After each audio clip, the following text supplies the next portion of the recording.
mamitips.net.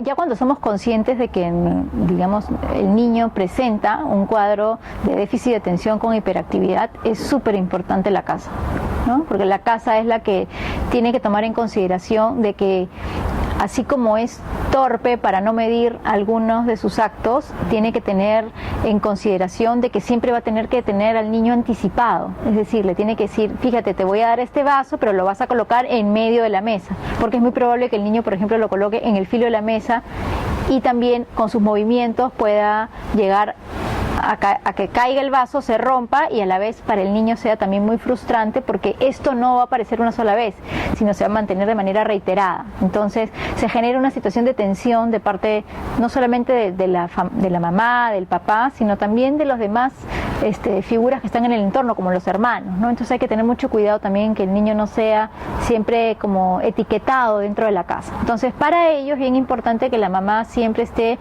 un paso más adelante respecto a las actividades que le va a proponer al niño y enseñarle el cómo, es decir, cómo voy a colocar el vaso en la mesa, de qué manera lo voy a coger el vaso, de qué manera voy a agarrar un plato si es que voy a ayudar a llevar objetos digamos, a la hora de comer, ¿no?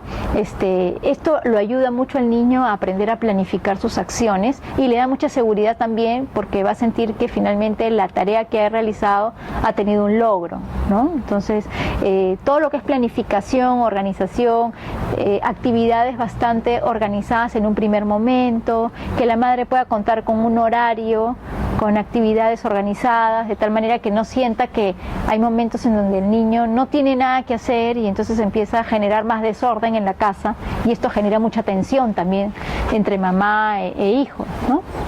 La agenda de un niño hiperactivo no tiene por qué estar sobresaturada. Sí, hay deportes que funcionan muy bien para casos de hiperactividad, y está comprobado que, por ejemplo, el karate, el taekwondo, genera mucha capacidad de regulación en el niño, ¿no? Entonces, la regulación justamente lo que busca es desarrollar más control y más inhibición de conductas, es decir, saber en qué momento yo puedo hacer algo y en qué momento no, en qué momento debo esperar, en qué momento debo proceder, en qué momento debo pensar antes de llevar a cabo una actividad, ¿no? Entonces, este tipo de disciplinas sí está comprobado científicamente ya por varios estudios de que ayudan muchísimo en casos de déficit de atención con hiperactividad.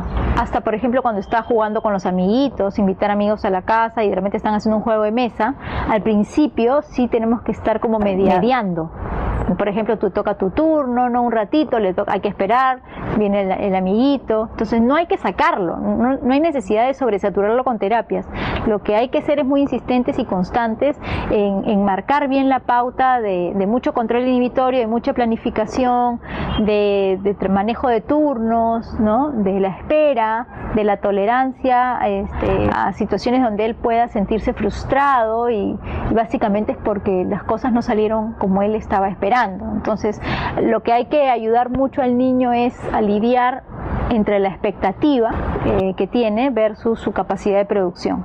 Normalmente la capacidad de producción muchas veces no está vista del todo clara, justamente por estas interferencias de su pobre planificación. Entonces, a veces tienen una idea de crear algo muy lindo, tienen expectativas muy grandes, y cuando ven la producción de su trabajo es muy pobre, entonces siempre se sienten frustrados. Entonces hay que trabajar mucho con metas a corto plazo.